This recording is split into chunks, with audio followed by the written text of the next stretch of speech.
اور رکانہ پہلوان کا واقعہ بڑا مشہور ہے، حضور تشریف لے جا رہے ہیں، وہ بکریاں چرا رہا تھا کسی گراؤنڈ کے اندر جی، حضرت بلال حبشی رضی اللہ تعالیٰ عنہ حضور کے ساتھ تھے۔ میرے کریم آقا صلی اللہ علیہ وسلم کا طریقہ تھا، آپ نے اسے دعوت اسلام دی، انہوں نے کہا ایک اللہ کو مان لو، زبردستی نہیں کرتے تھے میرے حضور، نہ، وہ تھا پہلوان، پہلوانی کے سارے داؤ پیچ جانتا تھا، بڑے گر جانتا تھا پہلوانی کے، تو اس نے کہا اب کسی طریقے سے جان تو چھڑانی ہے نا، تو ایسا کرتا ہوں کوئی ایسا مطالبہ رکھ دیتا ہوں کہ بس جان بھی چھوٹ جائے گی اور ان کی بات بھی پوری ہو جائے گی۔ کہنے لگے اچھا، آپ کی دعوت میں تب قبول کرتا ہوں جب آپ میرے ساتھ کشتی کھیلیں۔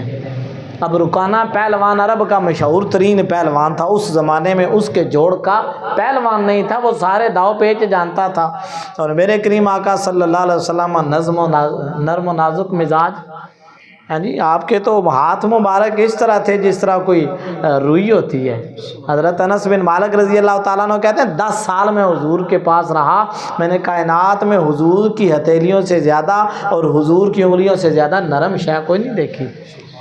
اب میرے حضور علیہ الصلوۃ والسلام نرم و نازک، لیکن مطالبہ تھا اور آپ کی خواہش تھی کہ بس یہ کفر کی اس نحوست سے دور ہو جائے، اللہ اس کو ہدایت عطا فرما دے۔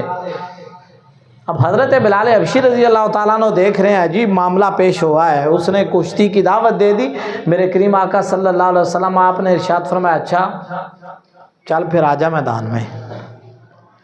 اگر میں نے پہلے بات کی حضور کی سب سے بڑی خوشی کس میں تھی کہ کوئی راہ ہدایت پر آ جائے، اس کے لیے کبھی حضور کو کشتی بھی کھیلنی پڑی تو حضور نے کشتی کھیلی ہے۔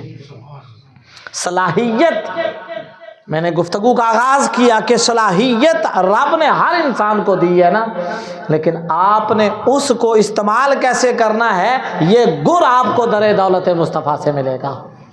میرے کریم نبی صلی اللہ علیہ وسلم آپ میدان میں، اب حضرت بلال حبشی دیکھ رہے ہیں کہ معاملہ بڑا عجیب ہے، حضور نے ساری زندگی کشتی نہیں کھیلی، آپ کی جو تربیت، آپ کا جو انداز وہ بالکل الگ اور جدا ہے، یہ اتنا بڑا پہلوان ہے پتہ نہیں کیا ہوتا ہے۔ وہ کہتے ہیں جب انہوں نے پورا انداز بنا لیا نا، کشتی آپ لوگ دیکھتے رہتے ہیں، کشتی کا انداز بن گیا، حضور نے بھی اپنا تہمد مبارک سمیٹ لیا، کرتا مبارک سمیٹ لیا، موقع دیا حضور نے اس کو 2-3 داؤ پیچ کھیلے اس نے۔ جب وہ اپنے داؤ پیچ کھیل چکا نا تو حضور نے بازو پکڑ لیا، اس کا بازو پکڑ کے 2 جھٹکے دیے، وہ سیدھا زمین کے اوپر گر گیا۔ اب حیران ہو گیا۔ اب اس کشتی میں ایک معاہدہ یہ بھی تھا کہ جو ہارے گا وہ بکریاں دے گا۔ اب بڑا پریشان ہوا تو کہنے لگا میں سنبھلا نہیں تھا، کیونکہ آج تک عرب میں ایسا نہیں ہوا کہ رکانہ کو کوئی چاروں شانے چت کر دے، ممکن نہیں ہے۔ جب گرا کہنے لگا میں سنبھلا نہیں تھا، آپ نے جلدی کی۔ آپ نے فرمایا تو وقت گزرا تو نہیں ہے، ابھی چند ہی لمحے ہوئے ہیں۔ آپ نے دوبارہ ہاتھ اس کا تھاما اور اس کو اٹھا کے کھڑا کر دیا۔ آپ نے فرمایا میں گرانے کے لیے نہیں آیا، میں تو اٹھانے کے لیے آیا ہوں، تجھے تو سمجھ نہیں نا، چل دوبارہ موقع دیتا ہوں۔ اب دوبارہ وہی ہوا، اس نے کوئی چند داؤ پیچ کھیلے، کہاں وہ نبوت کی طاقت، کہاں رکانہ پہلوان، جی اسے تو اندازہ ہی نہیں تھا، وہ تو جسم کی طاقت سے کھیلنے کے گر جانتا تھا نا حضور، جسمانی طاقت پر تو کبھی ناز ہی نہیں نہ کیا کرتے تھے۔ یہ جسمانی طاقت تو رب نے دی ہے نا، یہ پوچھے نا یہ جو سفید داڑھیوں والے بوڑھے بیٹھے ہوئے ہیں جوانی کے اندر ہیں، ایک ایسا بھی زمانہ ان پر گزرا ہے کہ یہ یوں کہا کرتے تھے کہ ہم چوڑے بازار سوڑے ہیں جی۔ کبھی کبھی انسان جب جوانی میں ہوتا ہے نا، کہتا ہے میں پورے چھت کو موڑا دوں نا تو چھت کو اٹھا سکتا ہوں، پھر ایک وہ وقت بھی آتا ہے کہ اپنے سامنے ٹیبل پر پڑا ہوا گلاس اٹھاتے ہوئے بھی کانپتا ہے۔ یہ جسمانی طاقت ہے نا، جو دیتا ہے وہ پھر لے بھی لیتا ہے۔ بھروسہ اس پہ نہیں، بھروسہ رب پہ کرنا ہے۔ میرے کریم آقا صلی اللہ علیہ وسلم آپ نے دوبارہ اس نے وہ چند داؤ پیچ کھیلے تو دوبارہ آپ نے اس کا بازو پکڑا، 2 دفعہ ایسے آپ نے گھمایا تو وہ نیچے گر گیا۔ بڑا شرمندہ ہوا، عجیب بات ہے یار، اس سے پہلے یہ ایک بندہ جس کو گر بھی نہیں آتے کشتی کے، یہ سارے داؤ پیچ دائیں بائیں کر کے مجھے دوسری دفعہ پٹک دیا۔ حضور نے ہاتھ بڑھایا، پھر کھڑا کر دیا، کہنے لگا میں سنبھلا نہیں تھا، آپ نے جلدی کی ہے۔ آپ نے فرمایا تو کوئی بات نہیں، تیسری دفعہ پھر آ جا۔ اب تیسری دفعہ بھی اس نے جب داؤ پیچ کھیلے نا تو تیسری مرتبہ بھی جب وہ گر گیا کھڑا ہو گیا، کہنے لگا کہ یہ طاقت کسی پہلوان کی نہیں ہو سکتی، یہ کوئی خدائی طاقت ہے۔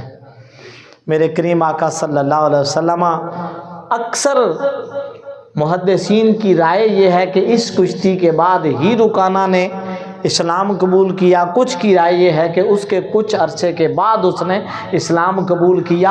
اللہ رب العزت نے میرے کریم آقا صلی اللہ علیہ وسلم کو جو صلاحیت عطا فرمائی تھی، آپ کی سب سے بڑی خواہش یہ تھی کہ میری اس صلاحیت کی وجہ سے کوئی انسان راہ ہدایت پر آ جائے، اور آپ نے استعمال کی اس کے لیے۔ بھلے آپ کو پہلوانی کرنی پڑی تو آپ نے پہلوانی بھی کی ہے۔ ہمارے اندر بھی کبھی شوق پیدا ہوا ہے کہ ہمارے ساتھ جڑا ہوا بندہ جو ہے وہ بھی کبھی راہ ہدایت پر آ جائے، جی ہم نے تو یہی دیکھا ہے، چرسی کے ساتھ لگ کے وہ نمازی بنا یا نہیں، نمازی صاحب چرسی بنتے دیکھے ہم نے۔ کوشش کریں کہ آپ کے ساتھ کوئی جڑے تو اس کے پاس وہ خوشبو آئے کہ وہ کسی کے پاس بیٹھا ہے۔